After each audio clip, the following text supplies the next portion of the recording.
Mesdames et messieurs, c'est le moment que nous attendions tous.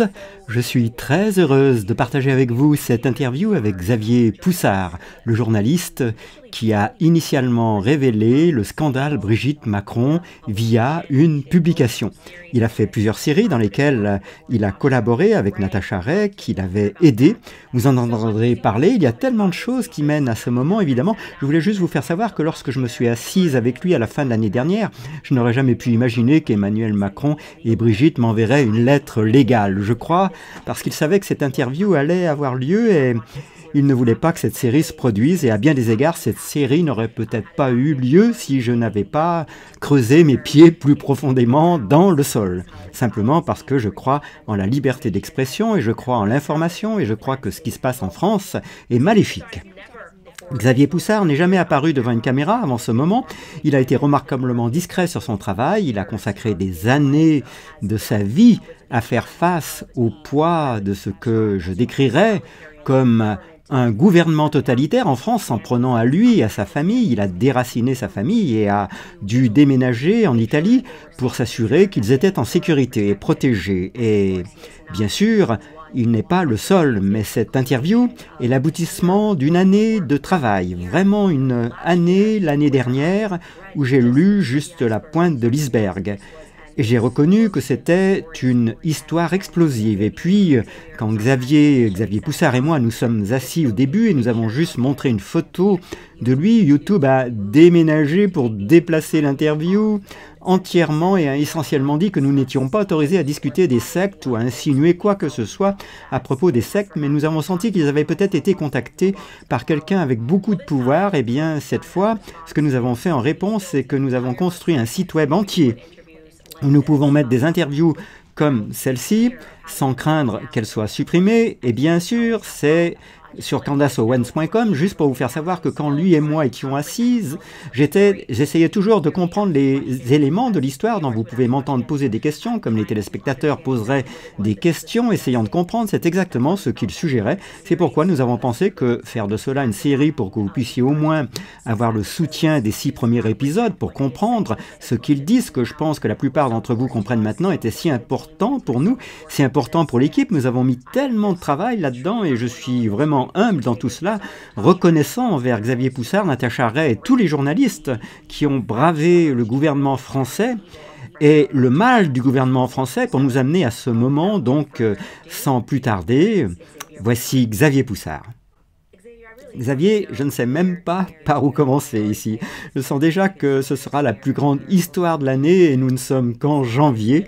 Et donc je pense que juste pour mon public et tout le monde dans le monde, dites-nous simplement comment vous êtes impliqué dans l'histoire de Brigitte et Emmanuel Macron. Quel est votre parcours? Est-ce qui a piqué votre curiosité? Alors je me suis intéressé à Brigitte Macron, tout simplement parce que je fais des portraits de presse. Alors je me suis lancé dans ce sujet parce que je m'intéresse aux portraits de presse et cela signifie que je me spécialise dans les portraits de presse non autorisés, le genre de choses que les gens pourraient ne pas vouloir que quelqu'un montre. Je ne dis rien sur eux, mais je le fais en toute conscience et aussi précisément que possible. Et donc ils ont en quelque sorte laissé tomber cette biographie. Emmanuel Macron, il y a cette biographie non officielle qui est publiée à leur sujet. Et quelle est la première chose qui vous frappe comme étant... Ce qui était très étrange dans le cas d'Emmanuel Macron, il y a eu une surmédiatisation. Les médias grand public ont décidé d'attaquer très fortement les autres candidats lors de l'élection présidentielle de 2017, en particulier Pénélope Fillon, et ils ont en quelque sorte salué tout ce qui entourait Emmanuel Macron. Ils attaquaient essentiellement l'extrême droite, tout le monde sauf eux. Ils ont donc essayé de peindre cette image de Macron comme étant une sorte de personnage à la Mozart, qu'il était très vertueux et précaire. Ils ont commencé à former un récit selon lequel il avait rencontré cette femme quand il avait 17 ans. C'était donc un homme d'une grande nature précaire, un conquérant, un virtuose, auquel personne ne pouvait résister, essentiellement comme Mozart. Le premier mensonge concernait l'âge. Un journaliste avait compilé une combinaison du nombre de fois où il a été noté qu'ils avaient initialement inventé un récit selon lequel il avait 17 ans. vieux, et elle a donc 36 ans, et donc c'était en quelque sorte cet homme courageux, vous savez, qui court après la femme qu'il aimait à un jeune âge, parce qu'il était juste un jeune homme, audacieux pour ainsi dire, alors qu'en fait, il avait 14 ans à l'époque, et elle 39 ans, ce qui transforme cette histoire courageuse en une histoire de pédophilie et d'abus sur mineurs lorsque leur âge réel a été mis en lumière. Il y avait de nombreux mécanismes de communication dans la pièce du couple qu'ils ont vraiment joué à la façon dont l'histoire a été présentée au public. C'était un peu comme le film de Robert De Niro et Dustin Hoffman, des hommes d'influence, où ils ont utilisé un conseiller en communication qui a apporté certains messages au public pour le distraire du véritable scandale en question. Mais il y avait un récit tourné autour de la différence d'âge comme problème entre un homme plus jeune et une femme plus âgée, alors que la différence d'âge était exactement la même entre, par exemple, Donald Trump et Melania, mais personne n'a levé les yeux au ciel. Cependant, le problème n'est pas tant la différence d'âge, et les gens ont en quelque sorte sauté dans le train en marche et ont dit pourquoi c'est si grave? C'est injuste qu'un homme plus âgé avec une femme plus jeune ne soit pas un problème, mais l'inverse est assez scandaleux. Mais ce n'est pas le problème. Ici, c'est une question d'âge de Macron, à l'époque où il avait 14 ans, donc c'est clairement un abus sur mineur plutôt qu'une simple histoire salace d'une différence d'âge entre un homme et une femme. Donc en gros, ce que vous dites, c'est que les médias ont essayé de faire une version moderne du féminisme. Quelqu'un s'est impliqué et a dit « Nous prendrons l'angle féministe, l'angle sexiste, l'angle misogyne, l'angle agiste, et nous dirons que vous ne remarquez cela que parce que c'est une femme plus âgée. Et pourquoi est-ce problématique? Si c'est normal que Donald Trump sorte avec Melania, c'est en fait une façon très intelligente d'essayer de le faire tourner. Mais vous dites « Non, non, non, non, ce n'est pas une question d'écart d'âge entre un homme et une femme. Emmanuel Macron n'avait que 14 ans, et elle, 39 ans. » D'ailleurs, ce que je t'ai expliqué... En fait, ils ont dit, Macron était en première page de l'Économiste et il y avait cette pression constante sur la gauche à culpabiliser les gens en leur disant que l'idée d'une société patriarcale n'était pas juste. Ils ont essayé de dépeindre Brigitte Macron comme une poupée Barbie ou une pin-up au public. Je crois qu'un cabinet a noté qu'en 2018, il y avait plus de contenu sur Brigitte Macron sur Internet que sur David Beckham, qui est évidemment beaucoup plus célèbre. Et Internet a été saturé de ces photos organisées et souvent retouchées pour la rendre attrayante dans une pin-up et en se concentrant sur sa tenue, etc., plutôt que sur ce qui se passait réellement. Les initiés et le pouvoir le savaient, mais les médias ne se sont pas concentrés sur son niveau croissant d'importance politique, qui était bien plus grand que celui de la plupart des premières dames dans le passé. Ils ont vu qu'il n'y avait aucune photo d'elle, enfant ou mère. Ils ont vu qu'il n'y avait pas de véritable historique sur elle. Et au départ, c'était bien intentionné pour les journalistes. Ils voulaient juste s'appuyer sur ce récit qui avait été créé autour d'elle. C'est une icône féministe, elle est importante en politique. Racontons son histoire, mais ils ont échoué à chaque fois. Ils se sont toujours retrouvés face à un mur de briques à la fin. Et je voudrais juste vous donner deux citations de journalistes qui ne sont pas des complotistes, ce sont de vrais journalistes. La première est une femme nommée Virginie Lénart. Elle est juive askénaze, elle fait des reportages sur l'Holocauste et d'autres sujets à la télévision française. Elle a dit que j'avais besoin d'une photo de Brigitte Macron en tant que jeune femme avec de jeunes enfants montrant un itinéraire en dehors de ceux estampillés par la meilleure agence d'images. Ce qui ne sort pas n'a rien à voir avec son ancienne vie. C'est un blackout total. La deuxième journaliste est Sylvie Baumel, qui fait des portraits dans l'édition française de Vanity Fair. Elle a dit, pendant qu'elle menait son enquête, c'est comme un épisode de Black Mirror où les bureaux du président ont trouvé un moyen de pénétrer le cerveau de ses anciennes connaissances et de tout effacer. Donc on est face à quelque chose de complètement incroyable. Tous ces journalistes qui disent « racontons l'histoire de Brigitte Macron », ils trouvent que cette femme est quelque chose de presque paranormal.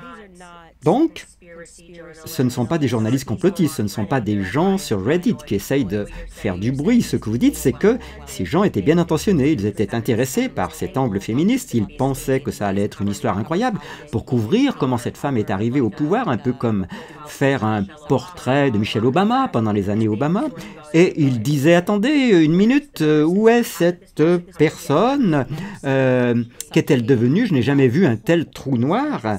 Et ce genre de choses entre peut-être dans quelque chose que vous n'auriez jamais pensé attendre ici. Pendant que vous creusiez là-dedans, vous attendiez probablement à des trous dans l'histoire, mais pas, je suppose, que vous avez découvert ce que vous avez découvert ensuite. Moi, je m'y intéresse parce que je fais des archives. Donc, ce que je fais dans mon travail, c'est que j'archive des choses. C'est ce que j'aime vraiment. J'aime revenir aux détails et à l'histoire et regarder les problèmes des gens. J'avais un groupe de personnes autour de moi, mes contacts à Paris, certains journalistes grand public dans les médias, qui m'encourageaient à dire des choses. Ils disaient « Allez, voilà ce que vous faites, voilà ce que je fais. Je prends des informations et les partage quand d'autres journalistes ne le peuvent pas. » Et tout d'un coup, je suis tombé sur quelqu'un dans mon environnement de travail informel et il a dit « C'est un homme. » Comme vous pouvez sûrement voir, c'est un homme. Comme si c'était le commentaire le plus évident qu'il pouvait faire à ce sujet. Un autre de mes collègues, il est un fonctionnaire. Il l'appelle Amanda, qui est une référence à Amandier. Il a eu un cas similaire, c'est peu connu aux États-Unis, mais Amanda Lear, c'était une figure assez notoire. Elle s'amusait de Salvador de Bahia. C'était une chanteuse et une star de la télévision. Elle est célèbre en France, donc ses biographies ont été écrites et réécrites. Et à chaque fois qu'elles étaient réécrites, il y avait des petites divergences avec les dates et les chronologies. J'ai eu la même impression quand j'ai lu les biographies de Brigitte Macron. Par exemple, la mort d'une sœur en 1960, mais on apprend plus tard que c'était en 1961.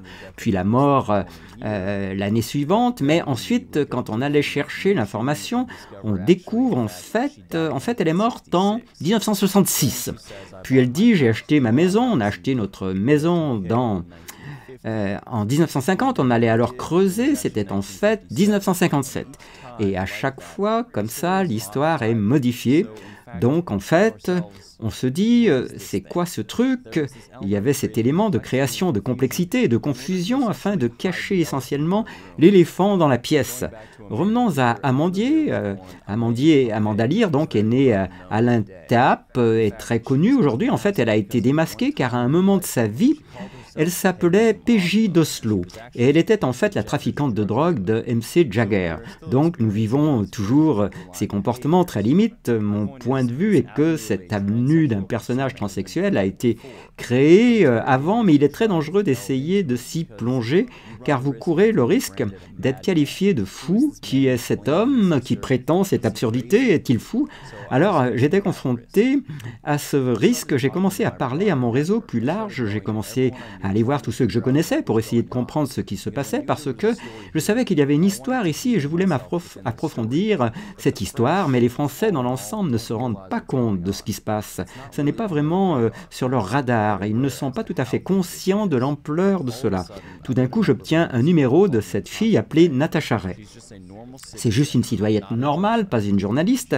Elle prétend pouvoir prouver que Brigitte Macron est un homme. Alors, nous commençons à échanger des idées et à travailler ensemble pendant un mois. Et est-ce le moment où vous avez été le premier présenté à, je suppose, le nom de la personne à Jean-Michel Trogneux? Parce que avant, il n'y avait pratiquement aucune photo de Brigitte Macron pendant plus de 30 ans de sa vie. Et c'est Natacha qui vous a présenté le nom Jean-Michel Trogneux? Alors, c'est quelque chose d'intéressant. C'est quelque chose d'intéressant. J'avais identifié ce nom dans les archives de documents trouvés dans les tribunaux de commerce. J'ai commandé beaucoup de documents aux tribunaux de commerce, appelés l'INPI, pour retracer les entreprises. Je m'intéressais aux Trogneux et j'ai vu apparaître ce nom qui n'apparaissait pas dans les biographies. J'ai réalisé qu'Emmanuel Macron ne se vendait pas vraiment bien au public en tant que persona. Il occupait des postes de direction et dans des fonds spéculatifs. Et le public n'était pas vraiment captivé par cela. Quand ils ont décidé de créer un candidat à la présidentielle, ils ont essayé de se concentrer davantage sur le contexte de la famille de Brigitte Macron, la famille Trogneux, qui est une famille de chocolatiers d'Amiens en France, car c'est une famille qui est enracinée dans le vrai pays, dans l'économie réelle, c'est-à-dire qu'ils ne sont pas banquiers chez Rothschild, Ils ne font pas de fusion et acquisition, ils font des chocolats, on les a même comparés au Kennedy dans la presse française à ce moment-là. On s'est dit pourquoi il y a cette insistance sur chaque frère, chaque sœur, chaque nièce, etc. Sauf un Jean-Michel Trogneux. Jean-Michel a été effacé. Natacha m'a dit qu'une photo de famille qui était censée montrer Brigitte sur les genoux de sa mère avait été montrée à la presse. Elle m'a dit mais regarde bien le petit garçon, c'est Jean-Michel Trogneux par processus d'élimination.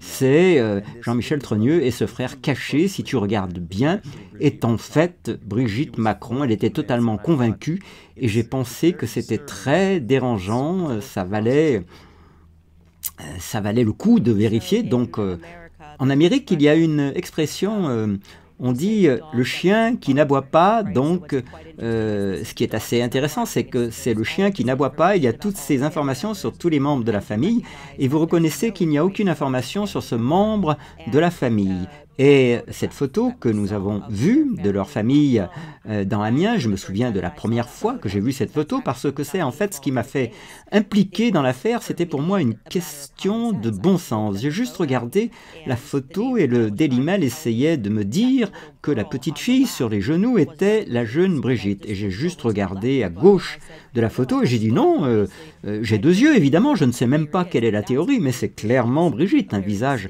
très distinct, tu ne peux pas changer de visage, enfin je suppose que tu peux, mais c'était très distinct pour moi, donc c'est en quelque sorte ce que Natacha a remarqué, c'est que tu regardes cette photo de famille, tu regardes Amiens, tu regardes ces chocolatiers et tu remarques que ce garçon à gauche, tu ne sais rien du tout de ce qui se passe.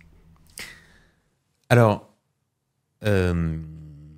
moi je me dis dans mon journal... Dans un article, j'ai déclaré que vous savez que c'est une question légitime, ça vaut la peine de se poser la question de pourquoi Brigitte cache des parties de son passé et pourquoi y a-t-il une telle réticence à parler de Jean-Michel. Ce qui m'a vraiment poussé à poursuivre cette question, c'est que lorsque Natacha et moi avons commencé à en parler, ils l'ont détenu sur ordre d'un cousin de Brigitte.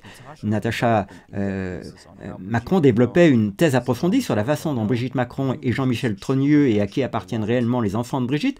Nous avons ensuite réalisé que l'un des cousins essayait de nous piéger en nous donnant des détails qui n'étaient pas tout à fait exacts, nous envoyant essentiellement sur la mauvaise voie.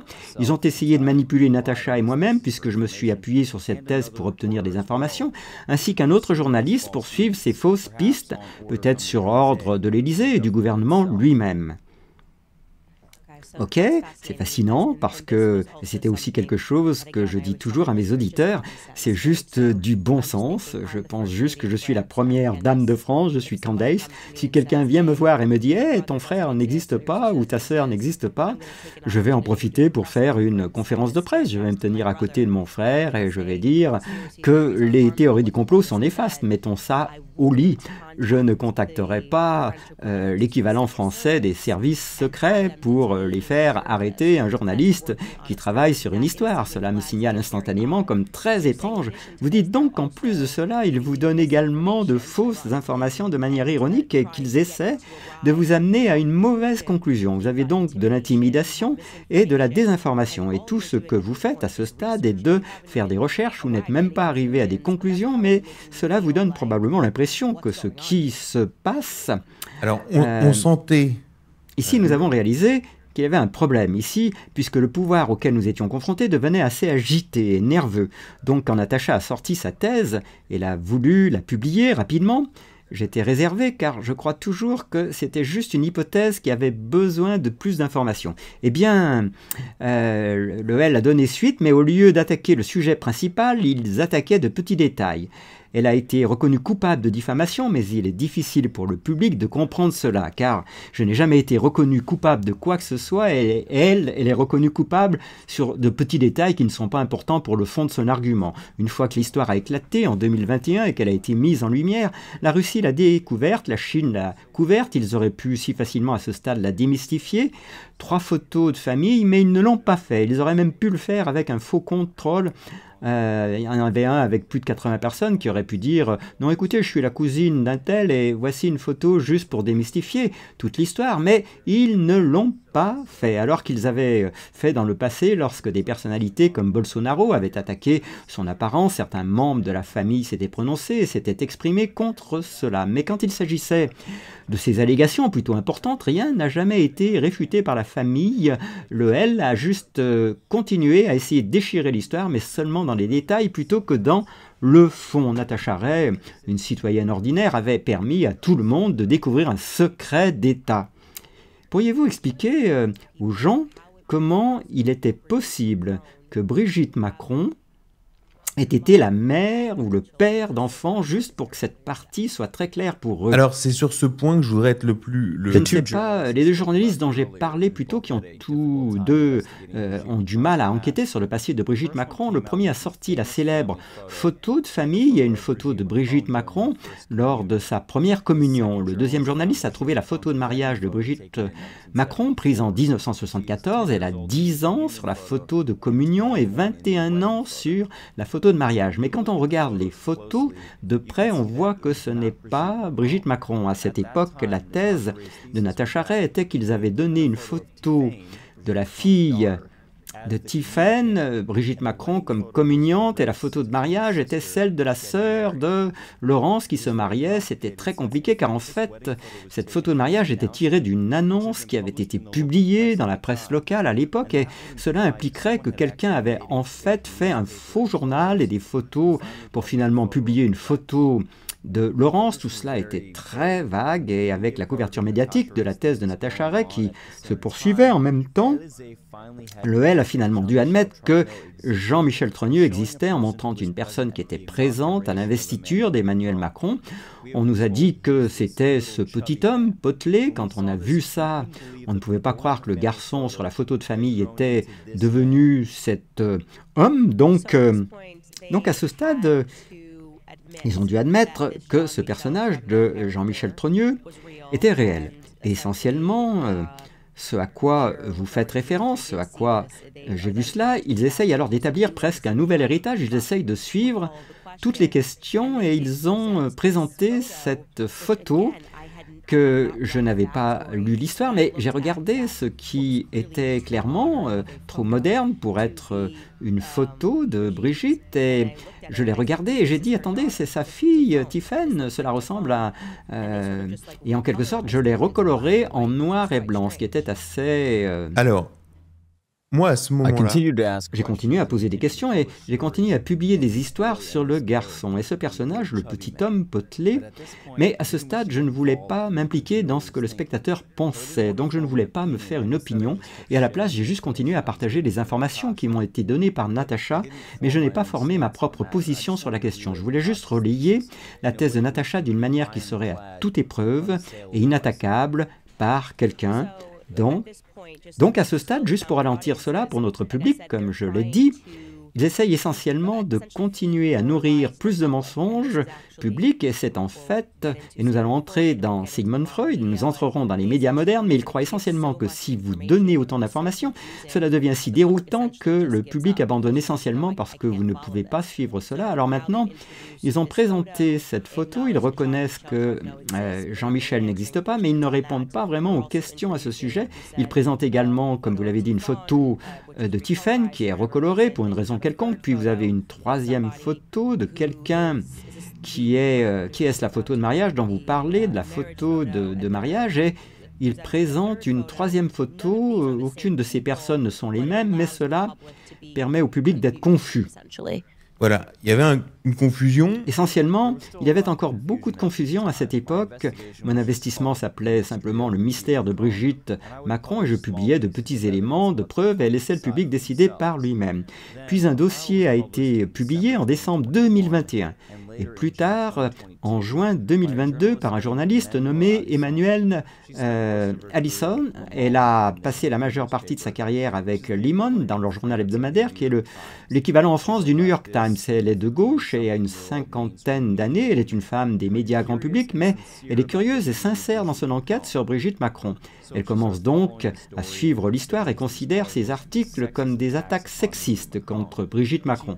Mais elle voit qu'il y a un autre problème sous-jacent plus profond ici. Elle commence à suivre Natacha Ray et à relayer les histoires, et même si je savais que ces histoires seraient alors liées à une manière très fake news, où les portes seraient ouvertes sur elle, ce qui ne serait peut-être pas le cas pour moi de la même manière, puisque j'étais en quelque sorte une figure plus problématique en termes de médias principaux, j'ai finalement pensé qu'elle serait quelqu'un à qui il donnerait réellement des informations, compte tenu de son expérience de journaliste des médias grand public et de son approche.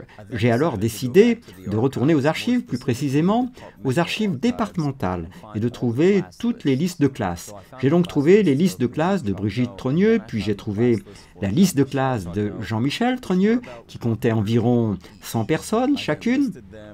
Je les ai ensuite répertoriées, classées, et j'ai commencé à contacter l'une d'entre elles afin d'obtenir leur compte pour voir où cela mènerait, et les ai relayées. Ceci à Emmanuel Anison, dans les archives, j'ai pu voir que Brigitte Trogneux était là parce qu'en revanche, Natacha pensait qu'elle était la vraie sœur de Jean-Michel Trogneux, n'a jamais réellement existé, mais j'ai découvert qu'elle l'a fait parce qu'elle était sur ces listes. Cependant, nous n'avons pas pu tout à fait déterminer qui était Brigitte Macron. Était-elle Jean-Michel, le gars potelé dont nous avons parlé plus tôt? En fait, Brigitte Macron, nous ne pouvions tout simplement pas la placer exactement, mais nous savions qu'elle avait existé. J'ai trouvé cela assez compliqué parce que j'avais affaire à des gens de la génération de Brigitte Macron qui avait entre 70 et 80 ans, et j'étais en Italie à l'époque, les appelant via WhatsApp, essayant d'obtenir des photos, mais il était difficile pour les hommes de se souvenir de beaucoup de choses sur Jean-Michel Trogneux. Cependant, le seul point commun était que beaucoup de femmes,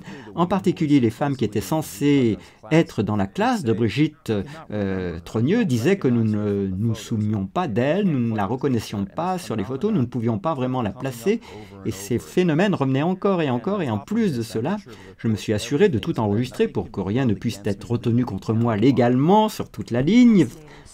Fascinant, donc vous parcourez les listes de classe et vous tombez sur le nom Brigitte Trogneux. Mais quand vous parlez réellement aux camarades de classe, ils n'ont aucun souvenir d'une Brigitte. Et moi, je me disais, bon, à ce moment-là, on est Brigitte Trogneux, en juin 2023, je pensais que c'était trop bizarre. Je n'avais toujours pas, après toutes mes recherches, une seule photo confirmée de Brigitte Trogneux. À ce stade, la journaliste de Limon, qui avait signé un contrat stipulant qu'elle devait incorporer les mots fake news dans son titre, elle a décidé d'aller à Amiens pour rencontrer des gens. Alors je lui ai donné une courte liste de 5 personnes à interviewer. Donc sur les 100 personnes que j'avais accumulées pour chaque classe, je les ai présélectionnées à 5 et 5 pour Jean-Michel. Alors elle va à Amiens, elle obtient plus d'informations et de photos. Il y a cette photo en particulier de 1976, une photo de mariage où vous pouvez clairement voir que la mariée est Brigitte Trogneux. Il y a 2 autres photos que je vais vous montrer en exclusivité. Alors j'ai décidé d'utiliser un logiciel de reconnaissance faciale de Chine qui est extrêmement précis par rapport aux photos de Brigitte et Brigitte Macron. Avec ça, j'ai réalisé qu'en fait, Brigitte Macron n'était pas, Brigitte Trogneux, pas la personne qu'il montrait sur les photos d'enfance. Mais en fait, Jean-Michel Trogneux et Brigitte Macron. Jean-Michel Trogneux n'était pas non plus le petit gars potelé dont nous avons parlé plus tôt.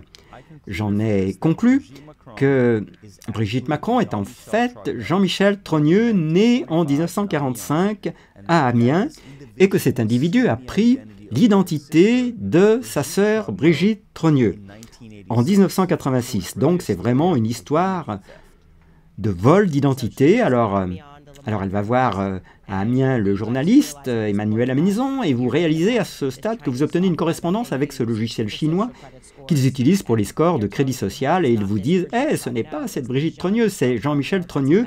C'est une correspondance que cette Brigitte Macron est Jean-Michel Trogneux, pas Brigitte. Aussi que je souligne également que ce logiciel de reconnaissance faciale est très visuel, très précis, et vous permet de présenter des preuves qui résisteraient à toute accusation de diffamation devant un tribunal. Mais je vais vous montrer toutes les données de ce logiciel d'analyse de ces images afin que on voit clairement ici que c'est lui. Je veux dire, c'est juste une des choses où je dis aux gens de croire leurs propres yeux, c'est tout ce qu'il m'a fallu, alors que je lisais un article quotidien et ils essayent de me dire que cette petite fille était Brigitte, alors qu'il était très évident que cette personne-là est Brigitte. Je veux dire que c'est juste un peu le visage entier de Macron. Alors qu'est-ce qu'on regarde ici? Est-ce que c'est une photo de classe? Quelle année pour Brigitte, ou je suppose plutôt pour Brigitte Macron? Jean-Michel Trogneux est assis sur cette photo. Ce qui est intéressant d'ailleurs... Bonjour, ce que j'invite les gens à faire à la maison, c'est de mettre l'écran en pause et de bien regarder la photo et de se demander comment peut-on reconnaître Jean-Michel Trogneux sur une photo quand on regarde une personne qu'on n'a jamais vue auparavant. Je trouve que c'est une question intéressante. Comment il est si facile à reconnaître sur cette photo? C'est parce qu'il vous laisse une impression assez forte. Sur la deuxième photo, c'est le même effet que la première, où la similitude est si flagrante qu'au début, je me suis même demandé s'il pourrait y avoir une sorte de piège.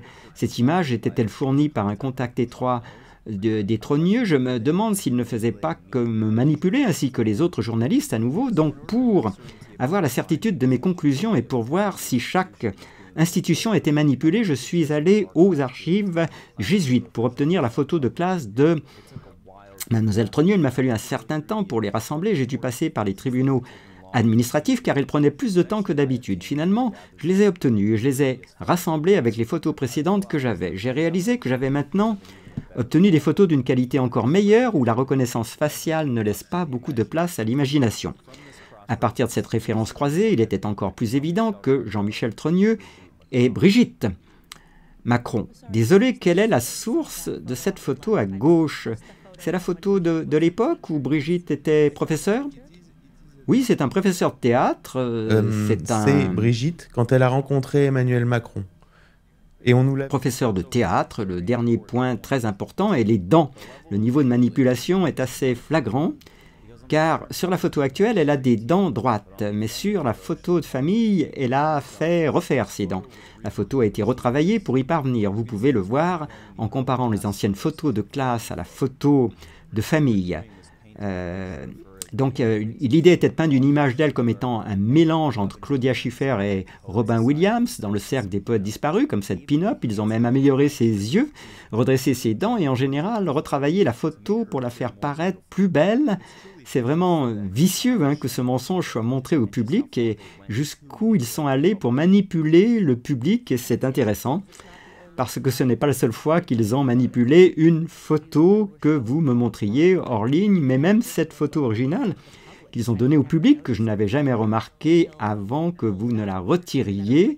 Mais sur cette photo originale de la famille à Amiens, vous voyez qu'il y a un abat-jour à l'arrière. Et puis, l'abat-jour disparaît complètement et cette photo n'a été rendue publique que par la famille de Brigitte elle-même, donc ce n'est pas comme si un journaliste avait manipulé cela. Cela signifie qu'il manipule intentionnellement des photos de l'enfance de Jean-Michel Trogneux. Oui, alors, ça c'est un épisode... Attendez, ce que je trouve fascinant dans le fait de faire cette recherche, c'est qu'au début, j'avais l'impression que je ne prenais même pas beaucoup de risques parce que c'était tellement flagrant, pour le dire simplement, le cas pue, il y a quelque chose ici ça sent le poisson, même si sur la photo de famille, l'œil du spectateur est attiré par Brigitte Trogneux, puisqu'on nous dit que Brigitte Trogneux et Brigitte Macron, c'est la petite fille sur les genoux de la mère. Et puis, il y a ce petit garçon, là, regardez bien ce petit garçon, c'est le même qu'on connaît grâce à la reconnaissance faciale. Quand on regarde la photo, ils ont modifié l'abat-jour. Au départ, la presse a montré une photo avec l'abat-jour, puis ils ont montré la photo sans l'abat-jour, afin de ne pas attirer l'attention sur le garçon. Puis, ils ont enlevé le garçon ensemble, ils ont aussi publié la photo de la communiante, et on dit que c'était Brigitte Macron. Donc la propagande ici est tellement flagrante, toute cette communication a été menée par une femme et ancienne propriétaire de boîte de nuit nommée Michel Marchand, également connue sous le nom de Mimi, qui est liée à l'État profond français et au service secret. En France, il la désigne même comme la papesse de la presse française. Elle est assez célèbre pour inventer de faux récits et fabriquer de faux documents. Par exemple, elle ternit la réputation d'un homme d'affaires nommé Omar Fa en faisant créer de faux profils Interpol en son nom et distribués dans les médias parisiens. By making it appear that he was wanted by police. Elle a fait chanter les journalistes en révélant de manière secrète le récit transsexuel entourant Brigitte Macron. Elle a révélé que Brigitte avait été opérée par 2 hommes dans un hôpital de style américain à Neuilly en 2019. L'un des... for a count of distributing child pornography online. When the Macrons wanted to get rid of Mimi, she blackmailed them by revealing, in a secret way, the transsexual narrative surrounding Brigitte Macron. She revealed that Brigitte was operated on by 2 men at an American-style hospital in Neuilly in 2019. One of the surgeons references... Victor Hugo, qui dit que la peau d'une femme est l'outil parfait et le matériau parfait pour travailler. Cependant, il s'avère que cette citation de Victor Hugo est le modèle de l'autre chirurgien nommé Patrick Buy. Patrick Buy est quelqu'un qui se spécialise dans la féminisation des traits masculins. Michel Marchand a donc essentiellement fait sortir ces 2 chirurgiens, révéler leur histoire. Quant à leur façon dont ils ont opéré Brigitte Macron, ce qui est encore plus impressionnant, c'est que la Légion d'honneur, la récompense la plus prestigieuse que l'on puisse recevoir en France, a été décernée à Patrick Buy par Brigitte Macron. Et en fait, il y a une photo d'elle lui donnant cette récompense, même si l'Élysée n'a jamais officiellement eu ça à l'ordre du jour. Waouh, je n'ai pas du tout compris, donc c'est vraiment une nouvelle de dernière minute, je n'en avais aucune idée, donc vous dites essentiellement qu'ils avaient en quelque sorte embauché cette personne qui était connue pour être un réparateur, et puis ils ont en quelque sorte poussé cette personne hors de sa vie, et cette personne est devenue nucléaire, et a essentiellement exposé le fait que non seulement Brigitte Macron était transsexuelle, mais avait également encourager ces médecins qui avaient travaillé sur Brigitte Macron à sortir et à raconter leur histoire. Et vous dites qu'ils l'ont fait, que les médecins qui ont réellement opéré Brigitte en ont pris publiquement le crédit, ou ont-ils dit cela, ou cela a-t-il été annoncé? Est-ce que la presse a couvert cela? Voyez, oui, donc, pour être clair, Michel Marchand est celle qui a révélé plutôt que de laisser les médecins le révéler eux-mêmes. Elle l'a divulgué à la presse, ok? Et puis, est-ce que les médecins l'ont nié? Est-ce que Patrick Buy a acheté dire que c'était vrai, ou ce n'est pas vrai, ou n'a rien dit? Mais c'est officiel, vous savez.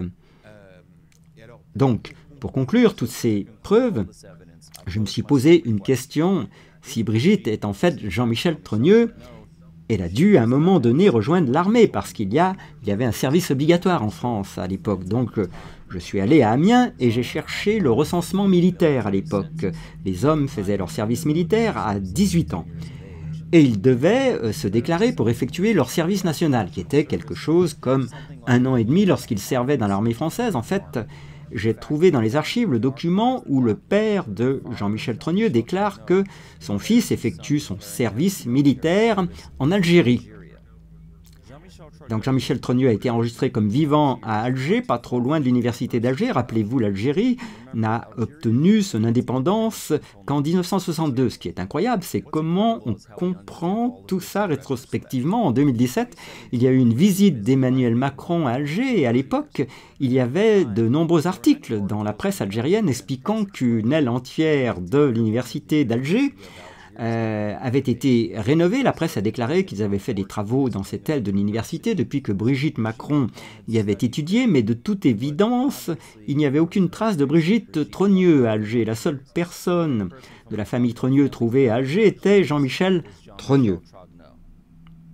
Waouh, donc vous savez ça parce que, évidemment, comme vous l'avez dit, il a dû se présenter pour se récuser de l'armée. Son père a dû donner une excuse, et l'excuse était Jean-Michel Trogneux ne peut pas, son rapport obligatoire à l'armée, faire son rapport obligatoire à l'armée parce qu'il est algérien. Et maintenant, ils essayent de dire Brigitte Macron, non.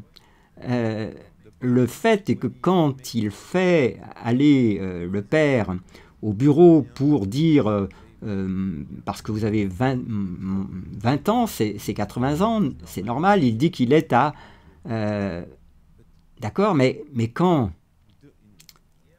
des années plus tard, Macron viendra et l'autorité dit, d'accord, nous reconstruisons l'université parce que Brigitte Macron a étudié dans cette université.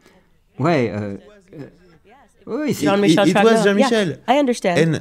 Le point le plus intéressant et que l'Algérie et le Maroc ont des intérêts très différents et la relation de la France envers l'Algérie et le Maroc a été assez différente alors que l'Algérie a une connexion plus étroite avec la Chine et la Russie et les Marocains sont plus proches d'Israël. Ce qui est intéressant, c'est que lorsque Macron a soudainement commencé à se rapprocher de l'Algérie, les gens ont même posé des questions au point de se demander s'il se passe quelque chose, s'il y a une sorte de chantage en coulisses. Il a été le premier président à essayer de nouer des liens plus étroits avec l'Algérie, comme ça, mais soudainement, Macron a changé de cap et a commencé à nouer des liens plus étroits avec le Maroc. Lorsque j'ai publié des informations sur Brigitte et Jean-Michel, j'ai lu un article dans La République qui est essentiellement l'équivalent du Washington Post en Algérie et qui a des liens avec les services secrets algériens. Ils ont déclaré que Macron avait commencé à se rapprocher du Maroc en raison du chantage du Maroc à l'aide d'un logiciel d'espionnage israélien appelé Pegasus. Donc, lorsque le Maroc a forcé la main de Macron à renforcer ses liens avec eux, ce journal en Algérie a en fait déclaré que Macron est un président cocaïnomane et psychopathe sous l'influence de sa femme, Jean-Michel, qui dirige la France, sans jamais avoir été élu. Donc, pour conclure, avec un peu d'exclusivité, le ministère des Forces armées en France n'a pas voulu nous donner les dossiers militaires de Jean-Michel en disant qu'il était protégé par un certificat médical datant de 1981. Le ministère des Armées en France a refusé de délivrer le dossier militaire de Jean-Michel Trogneux, mais en suivant cette piste, nous avons pu découvrir d'autres documents. À l'époque, le père obtient un sursis de service militaire car son fils est en formation à Paris. Et cette formation est la même. Nous avons demandé les mêmes informations aux jésuites pour les photos et l'annuaire de Jean-Michel Trogneux. Après 1 an et demi de procédure, ils nous ont enfin donné une photo. C'est Jean-Michel Trogneux à 18 ans. Il n'y a plus de doute. On a l'annuaire, on a la liste qui certifie qu'il s'agit bien du même individu.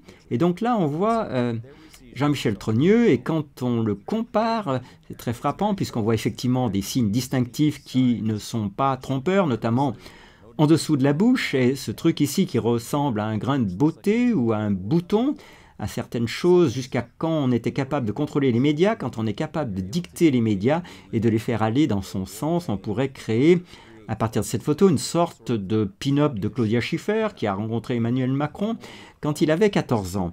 Je crois les futurs producteurs et responsables de films vont s'en donner à cœur joie. Pour recréer cette histoire intéressante, je veux dire, c'est tout simplement incroyable. J'oserais dire qu'en France, en ce moment, un homosexuel dérangé dirige le pays avec sa victime enfant, c'est-à-dire un enfant qu'il a légalement violé, je veux dire légalement ce qui s'est passé. La meilleure conclusion serait qu'Emmanuel Macron a été légalement violé, puis il a épousé la personne qu'il a légalement violée, et cet individu dirige maintenant le pays. Je vais donc vous poser quelques questions pointues ici à la fin, car je veux m'assurer que nous clarifions quelques points pour le public.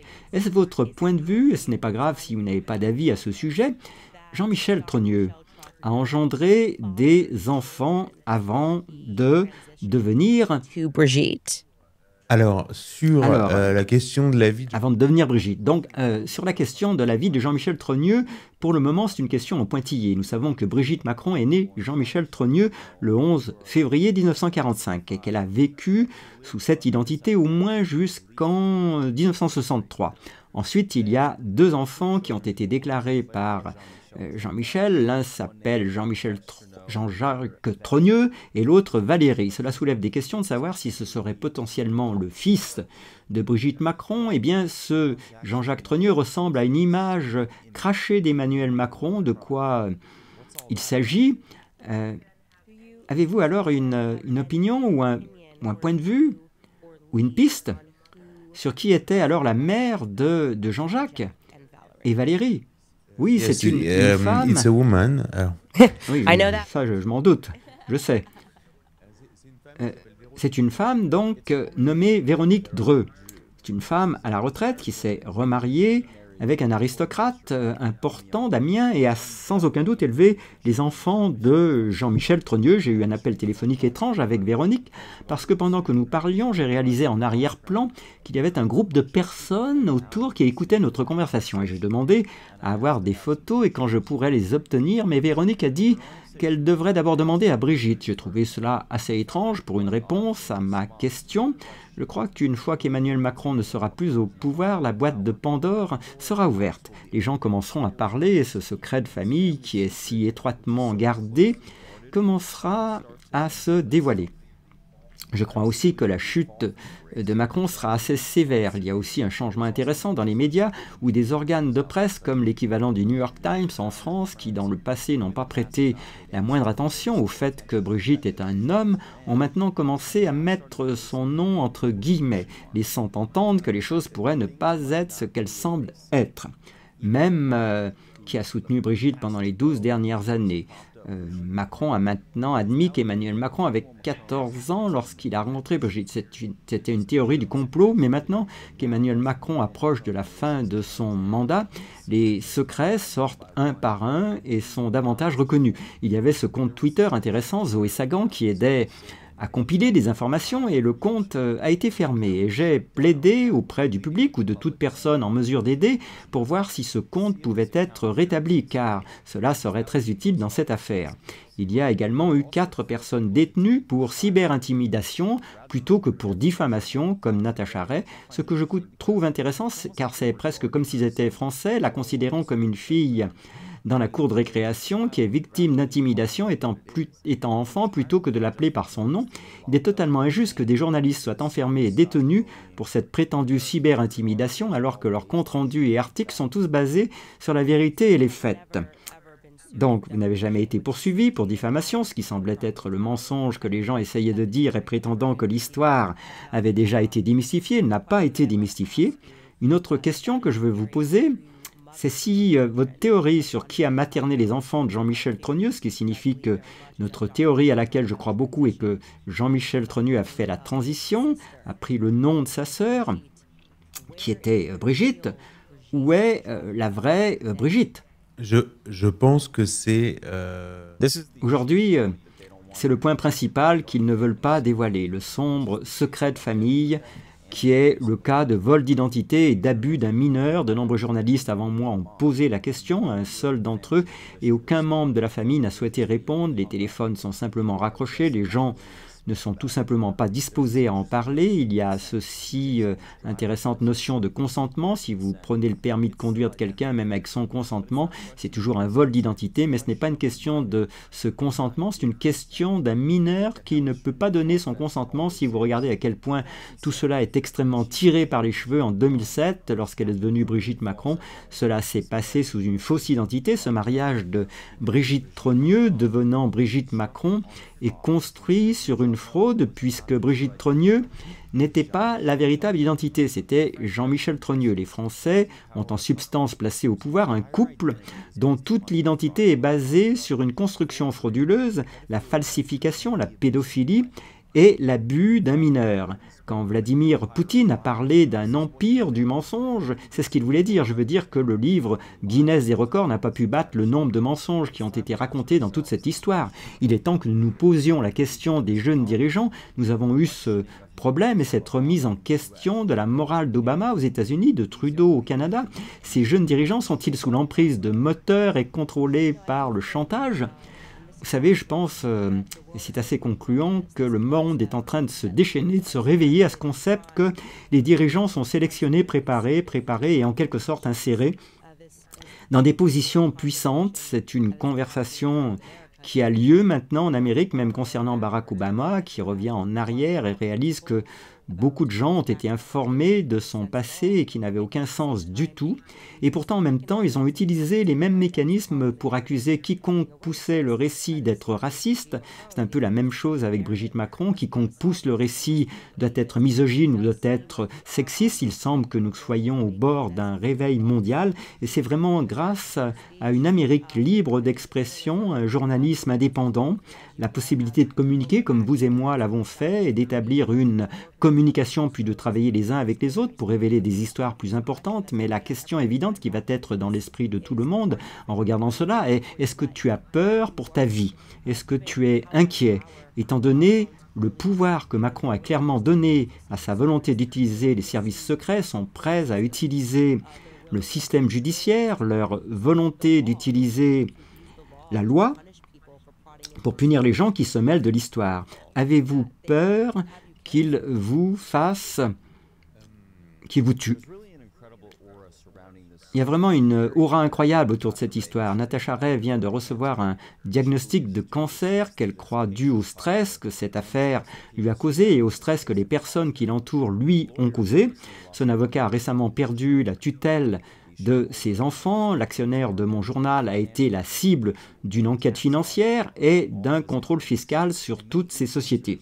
De nombreux influenceurs qui ont parlé de cette histoire ont été accusés de cyberintimidation. Des amis me disent que la police les a interrogés à leur tour après m'avoir rendu visite. Je ne suis moi-même pas retourné en France depuis 2021.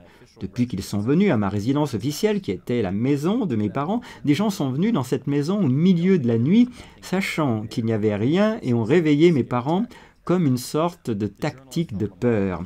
Le journaliste de Lamont qui avait rencontré Natasha a été suivi par les services secrets après cela. Il y a donc toutes ces tactiques de peur qui ont été mises en place. Je crois cependant que sur une note positive, le pouvoir s'effondre avec la montée des BRICS et l'élection de Donald Trump, tout comme lors de la Seconde Guerre mondiale.